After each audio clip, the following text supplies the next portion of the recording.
Hello, we welcome you all to the first episode of Building Resilience, where business leaders in the manufacturing space will discuss their strategies about investment in technology and what has worked for them. We'll talk about demand forecasting, collaboration among various departments, getting a unified view of customers, the stages of product development, and how innovation can help companies. Building Resilience is Apstrel's initiative in collaboration with Salesforce to help companies and individuals cope up with the volatile market and scale up. We want to bring the experience of global business leaders to larger audience with the purpose of fast-tracking their growth. The Vantage View is a series of roundtable conferences that will pave your way towards digitalization, helping you think digitally, work remotely, and drive your business holistically, bridging the gap between perception and reality.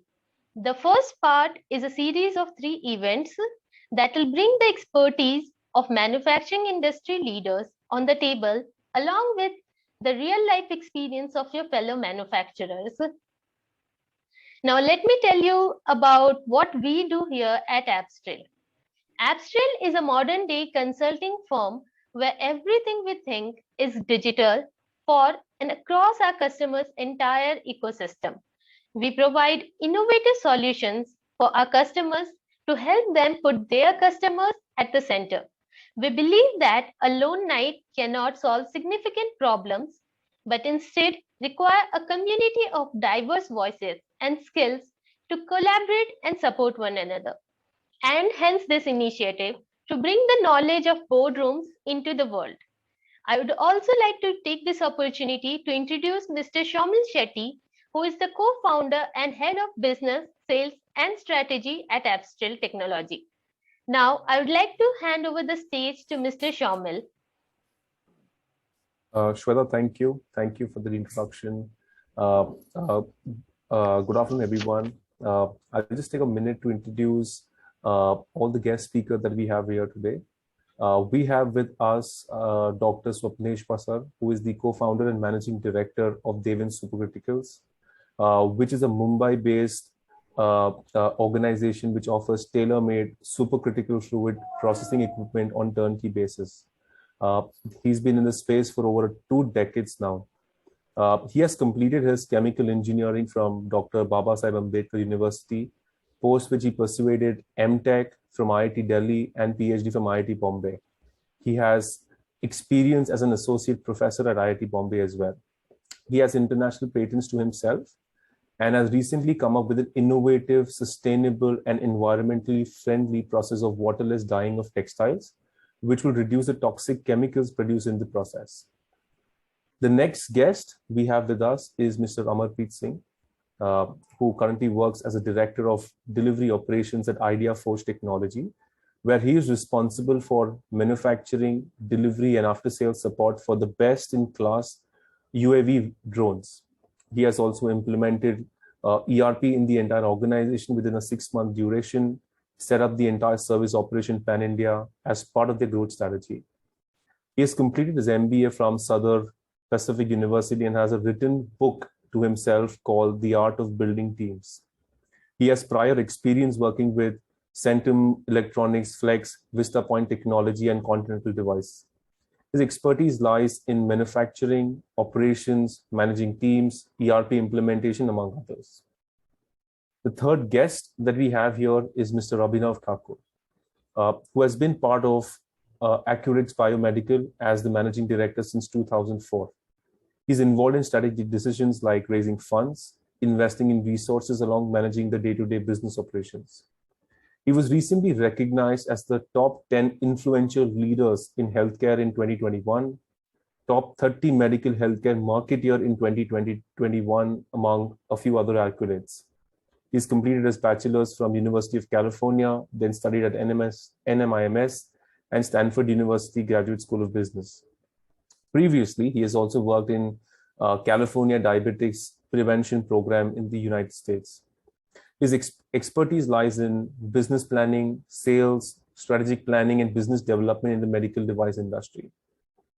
Lastly, we have Mr. Prashant Bhargav, who currently works as a principal solution engineer at Salesforce, where he's built an end-to-end auto retail customer journey point of view, dealt with the entire dealer management system asset, published white papers, and many more. He's pursued his MBA from XLRI Jamshedpur in marketing and finance. He has experience of working with organizations like Oracle, BirlaSoft, Accenture, to name a few. Uh, to his name, he's also onboarded clients such as Kotak, Mahindra Group, Philadelphia Insurance, Fidelity, GE Capital, and many more. His core expertise lies in digital transformation projects for Fortune 500 companies, specifically in customer relationship management applications, key accounts management, business development, just to name a few. I'd like to take this opportunity to welcome everyone for the first episode of the Vantage View. Now, I hand over this panel session to Shweta to take it forward.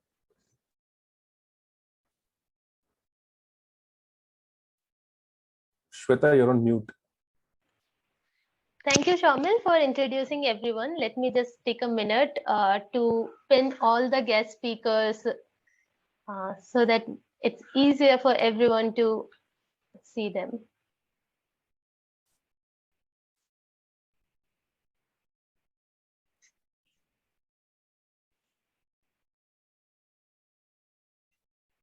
Yes. So thank you everyone to be part of our event. First of all, we would like to start with Abhinav sir. Sir, we have seen that a change in one region now has the power to change demand and supply globally, and the recent pandemic is a prime example of the same. What are the major challenges that you face during demand forecasting, especially in a volatile market condition? The recent pandemic has taught us lessons that we have never seen or learned ever before in the past. For example, when the pandemic hit us, the supply chain was completely put to a stop. And not only that, the countries all over the world were trying to fight, trying to get the best of the resources, the limited resources that were available. So even though you were ready to make the payments, you were not able ready to get the stocks because there was some other country that was outbidding and getting the resources at a better price. So this completely made people look at the supply chain in a different way. I'll give you an example, a classic example. If you look at the PPE kits, right? Before the pandemic, all the PPE kits in India were imported. Okay, India was importing all the PPE kits. And today, India has become an exporter of PPE kits. The same thing comes for masks, the face mask, right? We were importing the N95 face masks. Today, we have become an exporter of the mask. So there are many such other examples also related to the other products in the COVID-related supply chain. So all this has made us realize that we need to have supply chain close to us, supply chain which is more stable and we can depend on in long term. Even though this has happened, the supplies is still very erratic because you might also still be depending on raw material from countries abroad. And what we have seen, we have never seen this kind of erraticness happening, especially when it happened in the second wave. Right? Since we are in the medical device industry, we just saw the demand suddenly going up so much that no one could have ever predicted, right? Whatever kind of softwares or predictions, I think everybody was blank. It's not only us, right? Even the health, entire fraternity, the health infrastructure wasn't sure that this kind of demand would be coming in. But having said that, like there are certain lessons we have learned that it is important to have your demand in real time. So in real time, we should know exactly what is our demand so that our production can be planned in real time. So that's something that now we have learned that you have to have your demand in real time. You have to have your entire order pipeline visible to your production at any point of time, even if it changes every hour or every day. So that's something we are keeping more strict control on inventory, right? So we have this inventory reports which we're reviewing even more regularly on which are the stock items which are getting high. So because of what happened was overbuilding of inventory, then suddenly having a stock out of inventory, completely going from one side to another side within a month. So these has taught us a lesson that keep your order pipeline in view, keep your inventory current inventory in view and keep reviewing it regularly, having red flags on how is it moving up or moving down in either way. So a more tight control on inventory is something that I think the pandemic has taught everybody. So that was a great insight into inventory management and order management. We all need to understand our actuals versus planned to get a view of real time in demand that you talked about. So now let us hear from Mr. Shamil about how he has solved the same problem. Yeah, I mean, Abhinav, I was just hearing your very valid point, right? So now we're in a position in the space that we operate, right, where we get to meet business leaders like you, and we're exposed to so many businesses similar that you are in, right? Everyone's going to the same challenge, right? Everyone's forecasting and seeing that overnight I'm needing to I need to manage my inventory better, and the feet on street sales teams are your source of information, right? Because all your contracts and the commitment that you had from customers overnight changed, right? You need to when we design systems, we actually went into at a product SKU level where businesses, when the start of the year, right? So when you start your planning sessions, you understand, okay, where is your 80% revenue going to come from, right? And you put some placeholders and numbers in place that, okay, I'm going to do on a month-on-month basis X amount of a product shipment to Y kind of an organization, right? But post-pandemic, because this was all happening at in a reaction basis, people had to move to a proactive basis, right? Wherein at an SKU level, at a customer, what kind of supplies do they want on a month-on-month, on a week-on-week basis? Using that data, now I can do my planning of raw materials better. I can plan my supply chain better, so I can give my vendors a proper commitment, right? I need to know which products do I need to pay a premium to acquire better than my competition, right? So, and we've been doing the same work with a lot of our customers to manage their planned inventories or planned products versus what they're actually billing to customers, right? And we're helping customers do the same thing across multiple businesses. I think I totally on point with you.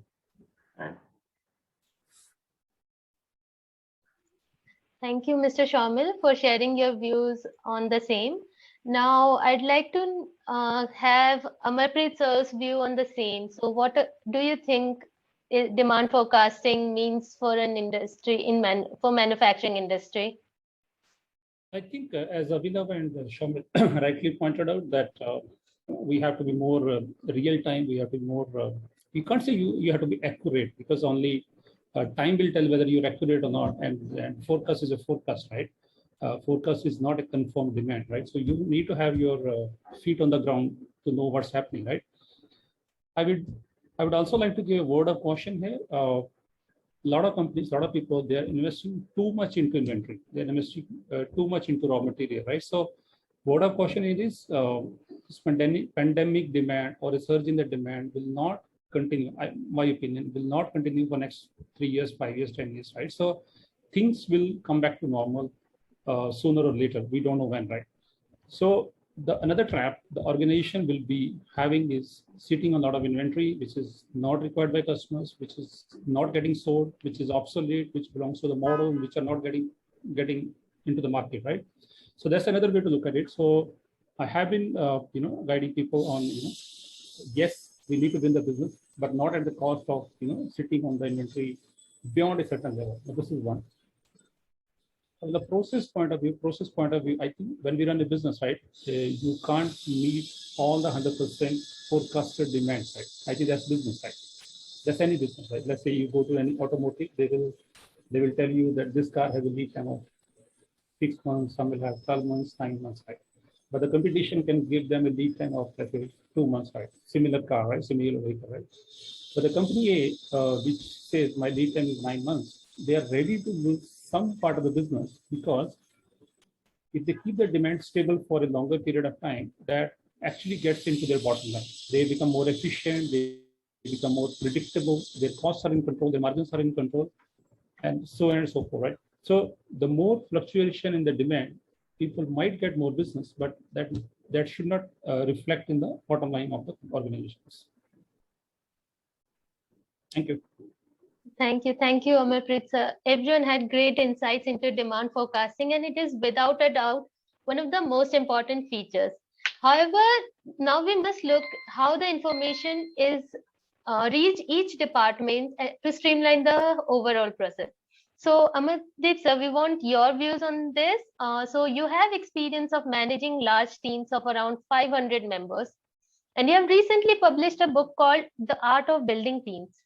So what is your view on a 4-day work week or hybrid model being part of the new normal routine? And how do you ensure collaboration among multiple departments, especially in manufacturing industry? Yeah, it's a good question. And I don't think there is a generic answer to the question, right? Being in pandemic, we start working from home. People love to work from home, and I think it worked up to a level, right? But I think things are getting normal. As of today, almost everything is back to normal, right? Even things are back to normal, I still believe there are organizations, there are functions which can work from home. Let's say function like sales function, or let's say after sales service support, or things like that, where people have to work with customers, they have to travel every day. I don't think they need to go to office regularly. They should go to office regularly also. I mean, that becomes, leave the COVID aside, that becomes little more inefficient, right? The sales guy sitting in office is an inefficient thing. But I also believe things like manufacturing operations, quality, hardware manufacturing, there is no substitute to people being in the workplace, right? I don't think there is a substitute to the people being in the workplace. And I think there can be hybrid models for different roles, like software engineering, or marketing, when they have to go to office, let's say once in a week, twice in a week. So I believe even within the organization, the smart organizations must think which are the functions they can be hybrid, which are the functions they have to be in office, which are the functions they can be fully work from home. So that's the way I look at it. Industry specific and then the function specific, right? You have to be efficient because COVID is almost gone, right? But how do you create efficiency into the system? This is one. Another angle of working from home and working from offices, there is a lot of learning when people come to office, which is I'll say passive learning, right? A production guy sitting with the supply chain guy, they are talking on a coffee table, they are discussing something, unscheduled discussions, unscheduled knowledge sharing, which is very important. People work from home, they miss all those kind of opportunity where they will have passive learning. So it's important to have people in the office for their personal welfare. So that's my take. Thank you. Thank you, Amarpreet sir. It was great listening to you. We all understand the importance of collaboration being the top priority, especially today when we may have hybrid model. However, it also has some challenges. Let us hear Abhinav sir's view on the same. So, sir, what are the major challenges that you face when collaborating with large teams in your organization? Right. Thank you. So, living in Mumbai, I think this is a very relevant, pertinent question for us, because in Mumbai, travel is usually large distances and takes a long time for people to travel to work. So I believe this hybrid model is really a very useful model, because say somebody is traveling 3 hours a day, right, 1.5 hours to work and 1.5 hours going back to work. It's just not the time, but also the energy that goes into the traveling. So that also takes an effect on productivity. So I think to have the best of both the worlds, you can't go either way. You can't go like, okay, I'll do like only I believe work from home, or you can do like I'll do only office. And you have to have a hybrid to have the best of both the worlds. So I think a hybrid model is important in those contexts. And another thing that I found really helpful for us when we were completely work from home is called a scrub meeting. So a scrub meeting is a concept where when people used to meet physically, there's to be a stand-up meeting. Okay, it's a meeting where you stand. There's no sitting in the meeting, and the reason you stand in the meeting is so that you spend less time in the meeting. So when you end up sitting in a meeting, you end up like getting comfortable and you stress the meeting. But when everybody's standing in the meeting, you eventually end up having the meeting in a much shorter time, to the point and exactly to the point. what you want to discuss about. So these scrub meetings we started when there was work from home. So there's this daily meeting, which is just short, just 15 minutes. Because when you come to office, people get to connect in the office. They get to see each other. They get to shake hands. They get to meet, have tea, have lunch together. But this is missing when you're doing work from home. So having the daily scrub meeting, if you just go on Google and type scrub meetings, you get more information on it. Having this daily scrub meeting creates that kind of team bonding, which was not there when you're working from home. Because a lot of times, say you're working in your one particular department, you will not meet people from other departments for maybe weeks.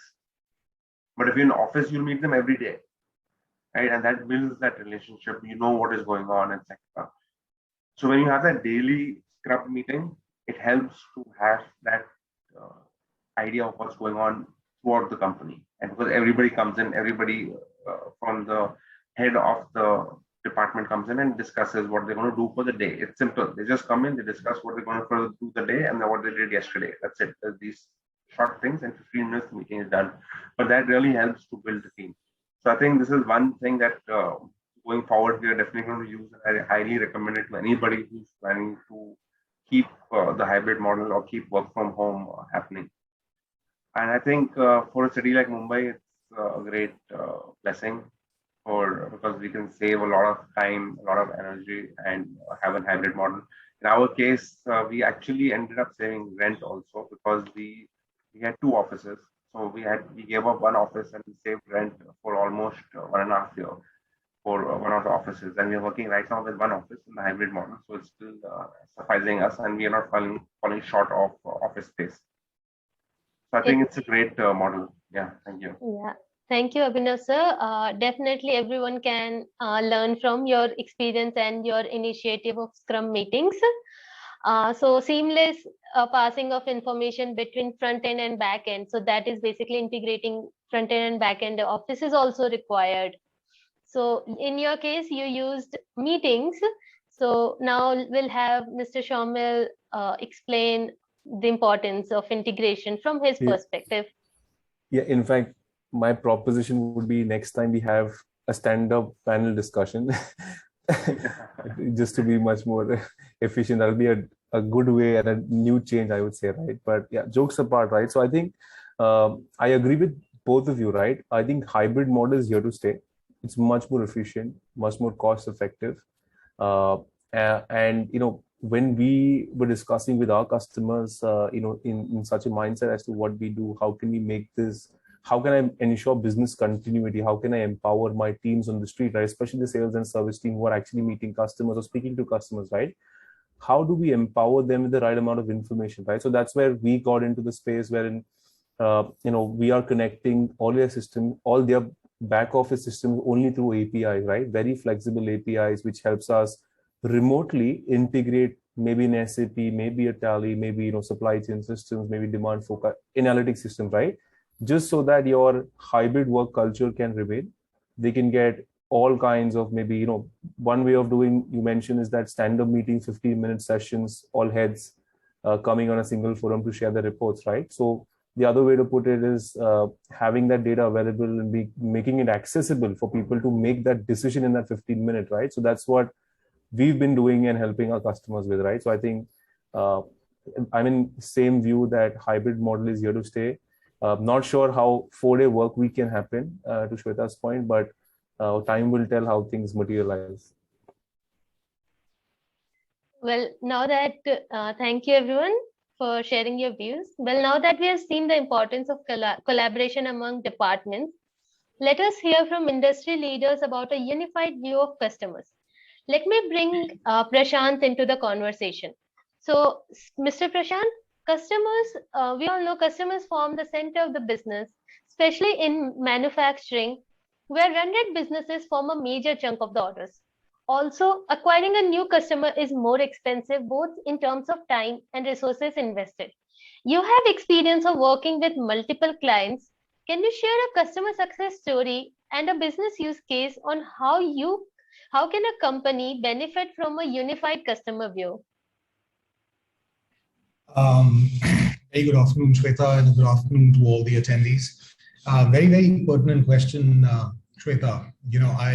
While I have a number of stories that I can recount, I'd like to talk about, one of the customers that went live just about a year back. It's a large pharmaceuticals organization based in India. And what they did is, they've implemented multiple parts of our Salesforce platform, starting with Manufacturing Cloud, which they were using to, prioritize and track and also manage not only their sales activities, but also to try and give complete transparency to the entire ecosystem about their sales funnel, right? Harking back to the topic that we had about, how good your forecasting can be is always a little bit of an art more than a science. While, the system can capture information, can try and roll that up, there is still a level of art which is over there. So they wanted to kind of try and, remove the guesswork portion of it and get more visibility into actual pipeline funnel movement, rather than people just using the system as a system of record to be able to go and book orders on or book opportunities on. So it really, their entire approval life cycle had to move, and you couldn't just go ahead and book an order without having, a lead and an opportunity flow through that entire life cycle, if you will, which obviously then improved the overall forecasting that they had for their quarters, because it was, after all, just a roll-up of actual leads and opportunities in the system. They also used the platform for sample management. They leveraged Service Cloud to drive efficacy and efficiency across their entire sample process, right from tracking to reviewing the overall results of the sample management process. And they also went ahead and connected with their end customers. So they developed a portal on our Lightning platform, which helped them both streamline and collaborate better with their customers, and obviously also be able to capture customer orders. This basically resulted in 4 benefits for them. One was around better managing and tracking their sales agreements. They did this by reducing revenue leakage. They had better visibility into target attainment, and they had a complete control on their sales agreements. So, what was the agreed quantity, what is the actual uptake, and how does that translate against the forecast? And also they were able to see an increase in their win rate on new contracts, because of, automated reminders and engagement emails which were to customers. They were also able to see, better forecast figures, both in revenues and volumes. And also they were able to collaborate better with their direct and indirect channels, right? They optimized their pricing on contract renewal. They had full visibility again into what was the volume achievement against the actual contracts that were signed. And when you talk about being able to analyze customer, product, and territory performance, again, through that whole collaborative piece of extending a community out to their customers, they were able to get better opportunity visibility, better collaboration with their partners, distributors, and with their customers. And finally, talking about this whole collaborated single view, they were also able to integrate and provide operational visibility, not only to the sales teams, but also to all the other logistics, packing, process, and production teams which were involved. So overall, that improved their production scheduling and collaboration across the entire sales and operations cycle. And finally, of course, they were able to improve their logistics planning, driven by this better forecasting as well.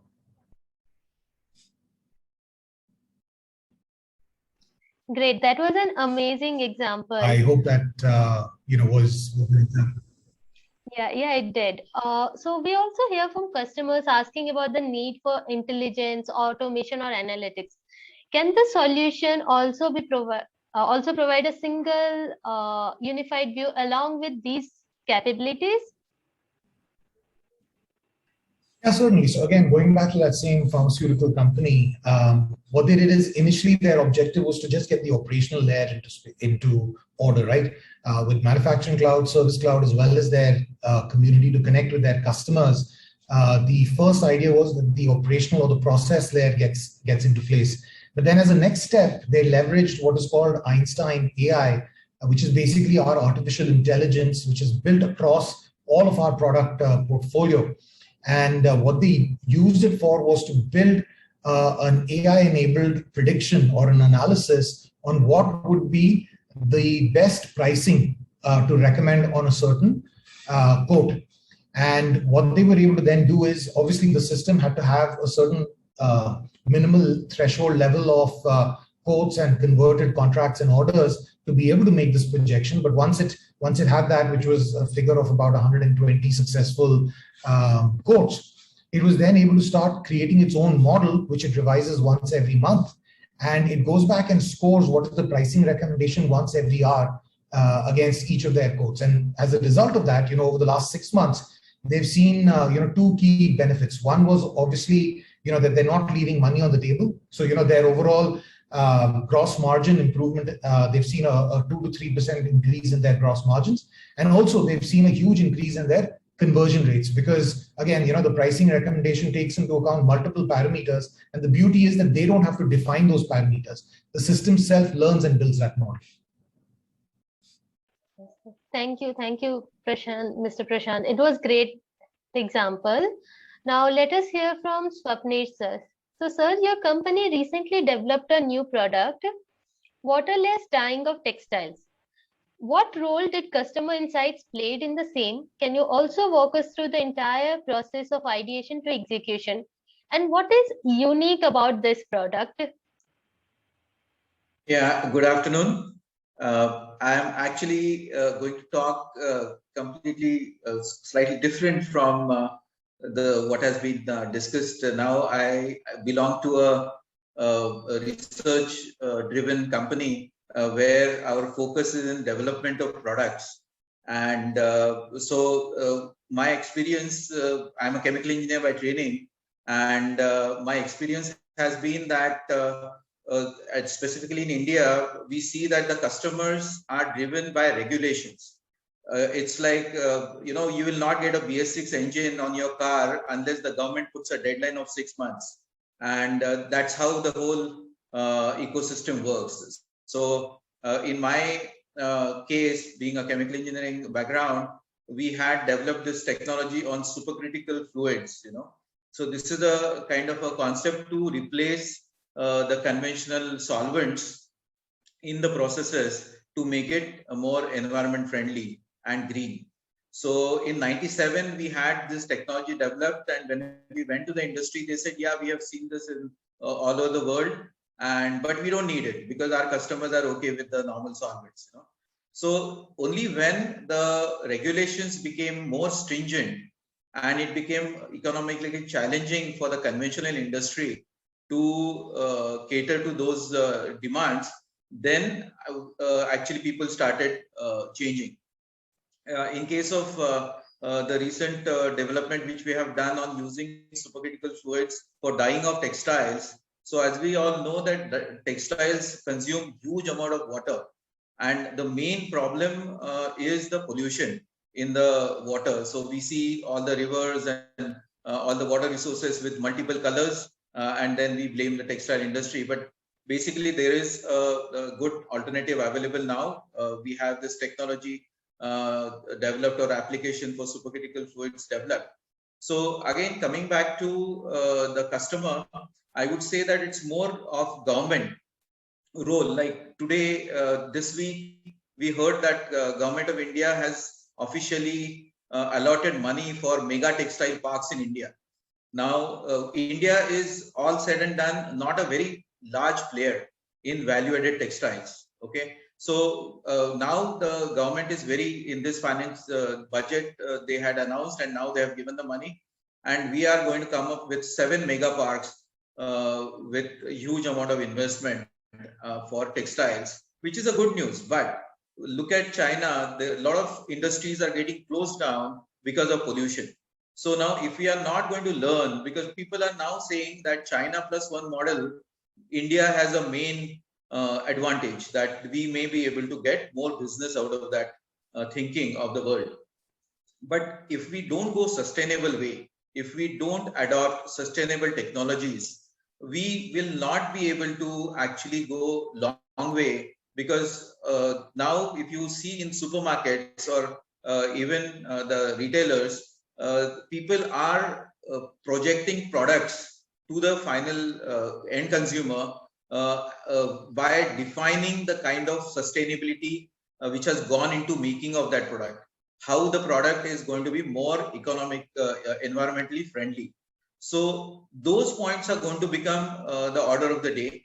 So I would say that this is the right time for India to learn how actually, rather than rushing with the conventional technologies and conventional mistakes which people have made all over the world, this is a time for us to lead by going sustainable way, so that we will have the market for next 10 years, not for next 2 years, so that is very important point to say. Now so coming to how we actually go about in developing these kind of technologies, I would say that first of all, we have to actually have the self belief.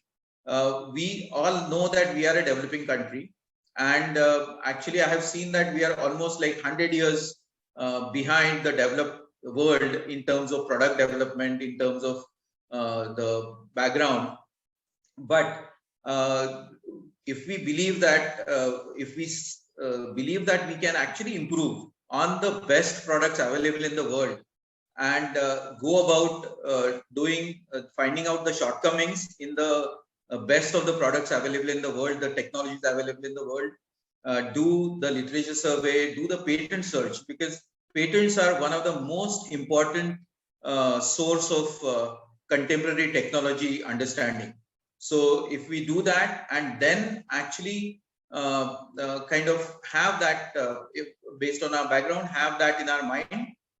My personal experience, I can tell you that if you keep thinking about any development, I have been an early riser, and you get up in the morning and actually you will get ideas, and you just have to keep noting down. If you think that, oh yeah, this is something which is very relevant to what I was thinking yesterday, but there may be something which may just evaporate. So if you note down and then sleep over it, get up and think about it and note down, I would say we really actually are very fertile that way, and we get to kind of develop things which are kind of simple but not yet available in the world. Good solutions, I would say, because to make a complex solution is easy, but to make the solution which is very simple is what is the engineering challenge. So so what I would actually say that with our technology of supercritical fluid based dyeing, we have actually improved the existing contemporary technology. The technology was talked about in the world for the last 20 years, but there were limitations. And now with our technology, we can use the conventional dyes. The dyes which people use with water, we are able to use without water. We are able to mix the colors to get a particular shade, which was not possible with supercritical CO2 before. We can do that. We can do finishing of the textiles with dyeing in one step. We can do polyester. The earlier technology can only do polyester with supercritical CO2. We can do the blends of polyester and cotton. So, we really have improved the application, and it becomes more economically viable because the batch time is almost half as compared to the conventional. And so these are the few points which I wanted to share. One more thing I would just like to say that I have seen that we have another patent on control valves. Now again, the demand comes from the need, but I have seen that when we applied for a patent in US, we could see that some patents they searched were 100 years old, when maybe we were not even industrially active. But even then we could get a patent on that because, it's like we have the capability as a nation. We are smart people. So with that, I would say if it serves the purpose. Yes, it does. So when you talked about simplicity, it reminded me of a quote by Leonardo da Vinci that simplicity is the ultimate sophistication, especially when it comes to sustainable and environment-friendly solutions. It's just amazing how innovative solutions could be in today's world. Also, Salesforce is also known for innovation. So I'd like to get Mr. Prashant's view on it, especially considering its winter release 2021. So what strategy does Salesforce use for innovating, especially in manufacturing space? Sure. So firstly, before I answer that question, I just want to say that, at Salesforce, we have a kindred spirit with Swapneshu sir's sentiments. As an organization, Salesforce really believes that the main role of business is to be a force of change in the community and the space that we work in. Obviously, we are here for business, but we also want to impact change. And it's with that objective that, as of 2021, Salesforce has also become a completely sustainable organization. We are now a net zero emissions organization globally. And, to that point, talking about innovation, we've also released Sustainability Cloud 2.0, which is basically a platform to track that entire value chain of your overall environmental impact, for your business operations, not just across your own internal operations, but also through extensions of portals to partners to be able to track what's the overall impact of your business, from an environment perspective. So, that's one of the aspects that Salesforce released at Dreamforce just last month, which is our Sustainability Cloud 2.0. But what drives innovation at Salesforce? You must be aware that we come out with 3 releases each year for our products, right? And our roadmap obviously is driven out of a lot of R&D, as well as out of what are the business prerogatives that we're hearing from our customers and from our industry veterans that we work with.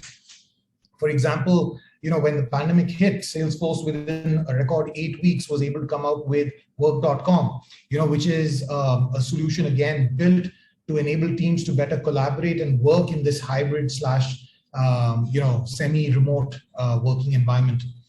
But again, coming back to innovation, besides the R&D, besides looking at what does the industry need, another key pillar of our innovation is something called Idea Exchange. It's basically an open feedback platform where anyone, it could be a customer, it could be a trailblazer who's currently building a career in Salesforce, it could be anyone who comes in and they can share their ideas of anything as a feature enhancement that they would like to see, or even as a net new product that they would like to see.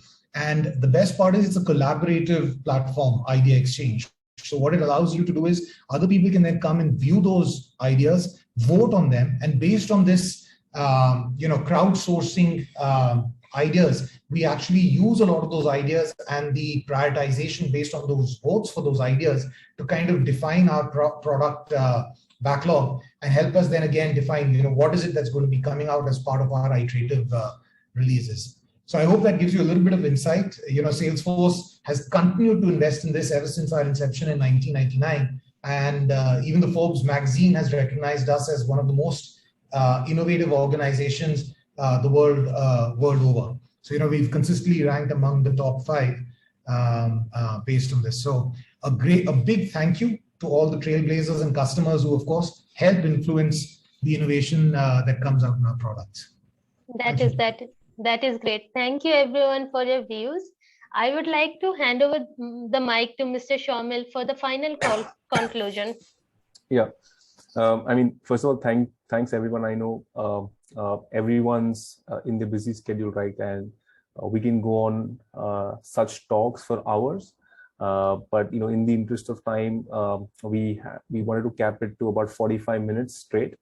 I just want to do a quick conclusion, right, on the kind of insights and knowledge that was shared here today, right? On behalf of AppsTrail, I'd like to thank every participant, the panel members who've taken their time out to share knowledge, learnings, feedback to a group within this call, and maybe people who will listen into the on-demand version of it, right? I'd also like to thank Salesforce India team for their support in helping us put this program together, right? Just a few takeaways from this program for everyone, just a summarization of it, right? 3 takeaways, I would put it this way, that every business is different. Challenges that every business face are very unique, but they're not always new, right? Choosing something to invest on that's always innovating, it's already readily available, and which will help you scale up, right? Investing on those lines is what makes perfect business sense today, and this formula will also hold true tomorrow, right? Second point that I like to make is that within the entire journey, right, as business leaders, as people working in those organizations, right, you're not alone in this journey. Rely on your peers, rely on an ecosystem, right? Learn from them, take help, and innovate, right? Third is always have a very long-term view. I think even to your point, Mrs. Swapnesh, what you meant, don't think from India point of view, don't think 2 years, but think 10 years, right? So with that thought in mind, right, have a very long-term view, but start investing on that vision today, right? Which will help you get to that tomorrow quickly, right? With that, I'd like to conclude this session, and this sets the perfect stage for us for our next session that is planned a week, 10 days later, where we're going to talk about, in a similar fashion, about unleashing the power of automation in manufacturing. Our team will share more details across. If you're interested, please do tune in. We'd be happy to hear from you. On behalf of everyone, we'd like to sign off and say a big thank you.